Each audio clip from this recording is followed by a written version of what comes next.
조국 전 장관이 검찰에 세 번째 소환돼서 조사를 받았습니다. 이게 김근식 교수님, 세 번째라고 하지만 거의 20일 만에 소환 조사. 이거 굉장히 이례적인 거거든요. 그렇습니다. 물론 이제 가족 비리와 관련돼서 본인의 혐의를 계속 입증하려는 한 검찰의 어떤 그 소환에 대해서는 묵비권 행사하지 않았습니까? 예. 그러니까 그동안에 묵비권을 계속 행사하는 조국 전 장관에 대해서는 소환을 않고 있었는데 예. 최근에 잘 알려진 것처럼 지금 또 다른 피의 사실이 지금 나타나고 있지 않습니까? 특히 이제 감찰 무마 의혹이라든지 하명수사 관련돼서 당시 민정수석이었기 때문에 예. 조국 전 장관의 소환 조사가 불가피하다는 여론이 있었고 이제 그런 즈음에 지금 다시 중앙지검에서 20여일 만에 다시 지금 세 번째 소환을 하고 있어서 예. 했다고 그래서 이 부분에 대해서는 지금 과연 조국 전 장관이 드디어 입을 열었는지 예. 아니면 새로운 어떤 사실에 대한 검찰의 수사가 시작됐는지 이런 부분에 관심이 초점이 되는데 저는 지금 진행되고 있는 청와대 관련 특히 민정수석실에서 벌어졌던 여러 가지 의혹들에 대해서는 조국 전 장관이 피해가기는 쉽지는 않아 보입니다.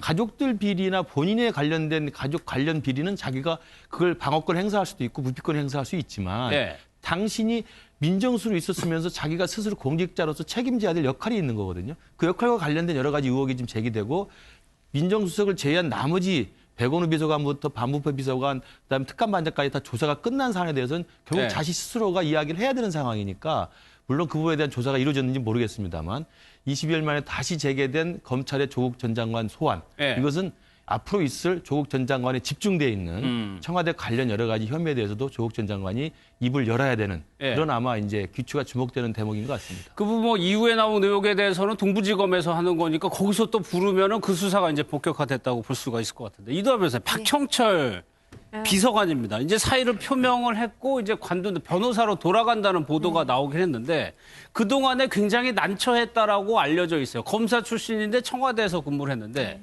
이제 민간인이 된다. 네. 이거는 어떤 의미가 있나요? 중간에도 민간인이었어요. 그러니까, 중간 1년인가 그랬죠? 1년 정도 예. 변호사 개업을 했었고요. 참 저는 박형철 비서관 얘기가 나오면 저희 이제 학교도 선배지만 연수원 동기거든요. 그래서 친분이 있어서 말하기가 참 어려운데 뭐 저는 전에 듣기로 사실은 여름부터 계속 주변에서 또 사표를 내라 그러고 본인도 사표를 냈다고 그러더라고요. 여름부터 사표를 여름부터 냈는데 그런 얘기가 수리가 안 있었어요? 돼서 그러니까 그게 여러 가지가 있었을 거예요. 검찰의 그 민정수석실은 항상 이제 근무했던 사람들 얘기를 들어보면 진보든 보수 정권이든 오래 있는 걸 선호하지 않아요. 민정수석실에 근무하는 사람들이 너무 오래 있는 건 좋지 않은 거예요. 본인이 여러 가지 위험 부담이 있어요. 사실 민정수석실이. 예. 그래서 다들 오래 있고 싶어 하지 않고 그다음 민정수석이 바뀌니까 본인이 조국 전 장관이 장관으로 가고 김종은 수석이 들어오면서 명분이 있었죠. 이제 수석이 바뀌면 밑에 비서관들도 바뀌어야 되니까 그래서 예. 사표를 썼는데 수리를 안 해준다고 그렇게 전해 들었어요. 근데 그래서 이번에는 조사를 여러 곳에서 받고 그리고 본인이 또 얘기도 뭐 어느 정도 했는지 안 했는지 제가 잘 모르겠지만 그러면서는 공직에 있기가 어렵다 이런 생각을 하고 아예 휴가를 내고 휴가 못 썼던 휴가를 내고 출근을 안 하다가 최근에 출근했다고 하는데 예. 후임도 알아본다 그랬으니까요. 이번에는 아마 사표 수리가 되지 않을까 싶어요. 그래서 근데 예.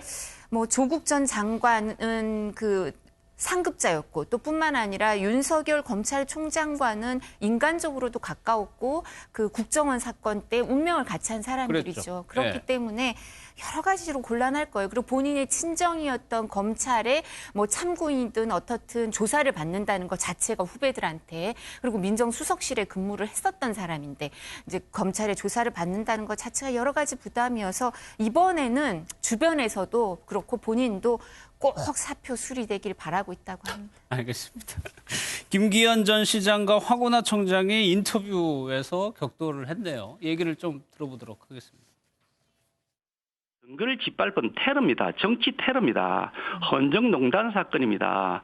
이게 백원호나 조국 같은 사람이 몸통이라고 저는 생각하지 않습니다. 더 큰 몸통이 뒤에 있다. 저는 그렇게 확신하고 있고요. 반드시 이것이 밝혀져서 역사의 엄중한 처벌을 해야 된다는 것이 저희 확고한 소신입니다.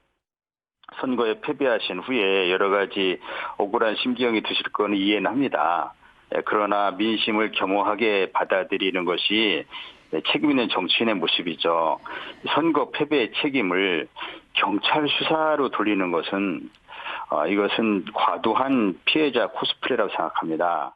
피의자로 조사를 받고 있는 사람하고 피해자가 돼 있는 저하고 같이 이렇게 말을 섞어가면서 토론을 하는 것이 하는 게 저는 처음부터 싫어서 이렇게 안 하겠다고 말씀드린 거예요. 토착비리 혐의자 또는 정치자금법 위반의 피의자와 저도 1대1 토론하기 싫습니다.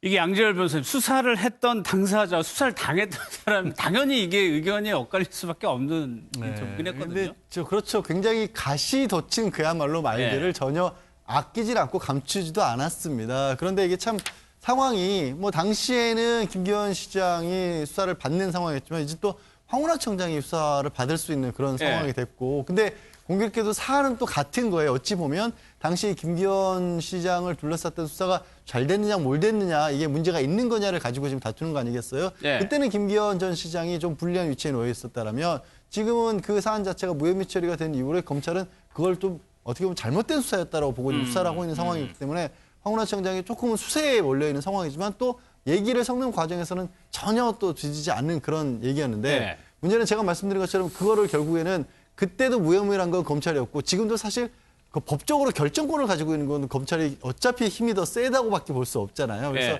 이게 어떤 식으로 흐르든지 간에 결국에는 또 검찰과 경찰 간에 서로의 대립으로 갈 수밖에 없는 구도가 여기서 이어지고 있다라고 보입니다. 그러는 와중에 경찰 내부망에 하나의 이제 웹툰이라고 하죠. 올라왔는데 김남국 변호사님, 글쎄요. 황운하 청장을 좀 미화하는, 좋게 얘기하는 게시물입니다. 이제 국회로 갔으면 하는 바람에서 올렸다고 하는데 어떻게 보세요, 김남국 변호사님? 네, 이제 이거 일단은 웹툰을 좀 설명을 드려야 될 것 같은데요. 지금 이제 황운하 청장이 옷을 이제 탁탁탁 탈탈 터는데 공기청정기가 이상하게 움직이지 않는 겁니다. 작동을 안 하는 거죠. 공기청정기에는 센서가 달려 있어가지고 먼지가 많으면 작동을 하는데 작동하지 않는다. 그러니까 이 황운하 청장이 굉장히 먼지를 털어도 깨끗한 사람이다. 라는 걸 보여주는 거죠. 그걸 이제 보여주는 이제 웹툰이고요.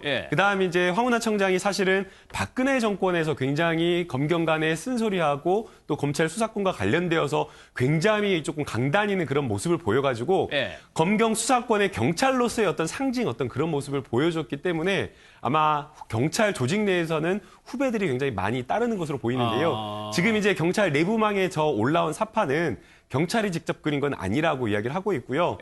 해당 작가가 그린 것을 작가의 동의를 얻어가지고 이제 여기에다가 이제 링크를 걸어가지고 경찰이 올린 거군요. 올린 것이라라고 이야기를 하고 있는데 결국에 이제 쟁점이 되는 것은 지금 뭐 여러 가지 사건이 있지만 검찰과 경찰의 갈등이나 이런 충돌로 저는 비춰지는 건 적절하지 않다라고 생각이 됩니다. 결국에는 지금 이 국회에 올라가 있는 여러 가지 법안 자체가 검찰과 경찰 어느 조직 하나 다 깨끗하다라고 이야기할 수 있는 거 아니지 않습니까?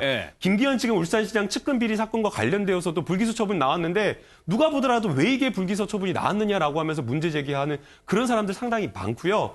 울산 고래고기 사건과 관련되어서는 진짜 이거는 비리다라고 이야기를 단언적으로 이야기를 하는 사람도 굉장히 많습니다. 그리고 울산에서 가지고 있는 울산 고래고기가 차지하는 그런 어떤 산업에 미치는 영향도 굉장히 큰데 어떻게 이렇게 처분을 할 수가 있느냐라고 하면서 이게 바로 검찰의 정관예우다. 이런 거는 제대로 수사 안 한다라고 하면서 문제를 삼고 있기 때문에 이것을 그냥 단순하게 검찰과 경찰의 갈등, 대립, 충돌 이걸로 볼 게 아니라 결국에는 검찰도 무소불위의 권력을 가지면 썩을 수밖에 없고 이미 저렇게 검찰이 부패한 걸 많이 봤고 또 역시나 검찰도 부패할 수가 있기 때문에 두 수사기관에 서로 견제와 균형을 이뤄갖고 협력할 땐 또 협력하고 또 서로 문제가 있으면 수사하는 이런 어떤 견제하는 구도를 갖게 하는 게 지금 검경 수사권의 핵심이기 때문에 두 이 기관이 싸우는 모습이 아니라 협력하는 모습, 때로는 견제하는 모습 이렇게 보여주는 게 더 중요하다 보입니다. 이게 참 이걸 보는 국민들은 불편할 수밖에 없거든요. 저는 검경 간에 서로 간에 그 아름다운 견제를 하면 제일 좋겠죠. 그리고 실제로 검찰 권력이나 경찰 권력은 대한민국 국민들의 사실은 이 생명권뿐만 아니라 이 사법권에 대한 통제를 할 수 있는 유일한 국가기관이에요. 그렇기 때문에 둘 사이에 저는 합의할 수 있는 선의 경쟁을 하면 좋은데 지금 문제되는 것은 검찰과 경찰의 기관 간의 어떤 이해관계를 다투고 싸우는 것뿐만 아니라 저는 지금 황운하 청장 같은 경우는 사실상 고래고기 사건부터 시작해서 울산 청장 당시에 김기현 관련 수사 사건을 총지휘했던 사람이고 지금은 이게 청와대 하명수사와 선거 개입 의혹에 대한 핵심 당사자란 말이에요. 그렇다고 한다면 저는 지금 제가 알기로도 현직인 걸로 알고 있습니다. 현직 대전청장인데 현직 대전청장이 출판기념회 열지요. 그다음에 유튜브 방송에 나가죠. 저렇게 라디오 인터뷰 나가가지고 정치적 발언과 정치적 쟁점을 가지고 굉장히 공격적인 발언들을 하고 계시는데 예. 저게 과연 타당한지에 대해서 개인적인 의문이 있습니다. 예. 그리고 또 하나는 출판 기념회 하는 거야 뭐 본인의 자유라고 하실 수 있지만 명예퇴직을 신청했는데 명예퇴직이 거부당했다면서 헌법소원을 내겠다. 나는 출마를 하고 싶은데 출마의 자유를 봉쇄했다고 그러는데 제가 볼 때 그거 굉장히 말이 안 되는 거짓말입니다. 예. 공직선거법 54조 4항에 따르면요. 그냥 자기가 피선거권을 갖고 선거 후보로서 출마하기 위해서 사직원을 내면 사직서를 제출한 거 확인증만 있으면 출마 자격이 생기는 거예요. 예. 출마하겠다는 것을 막는 게 아니거든요. 명예퇴직을 거부당한 것은 피의자 선상에 있기 때문에 거부당한 것이니까 지금이라도 명예퇴직금을 포기하고 명예퇴직금이 한 1억 가까이 나온다고 그래요. 그 돈을 포기하고 그냥 사직서를 내면 됩니다. 그러면은 사직을 처리하는 것은 알아서 인맥권자하는 거고 본인은 그때부터 선거운동을 그냥 마음 놓고 하면 되는 겁니다. 그러니까 그것이 피해자 코스프레 전형적인 거라고 생각해요. 저는 그래서 황운하 청장에 나와서 저렇게 하는 것은 제가 볼 때 자기 본인이 오히려 현직에 있으면은 그냥 이 사건과 관련해서 수사를 지켜보겠다. 수사에 성실히 임하겠다는 게 맞지. 나서서 자기 한쪽의 쟁점을 계속 공격적으로 이야기하는 것 자체는 제가 볼 때 현직 공무원으로는 맞지 않다고 생각합니다. 알겠습니다.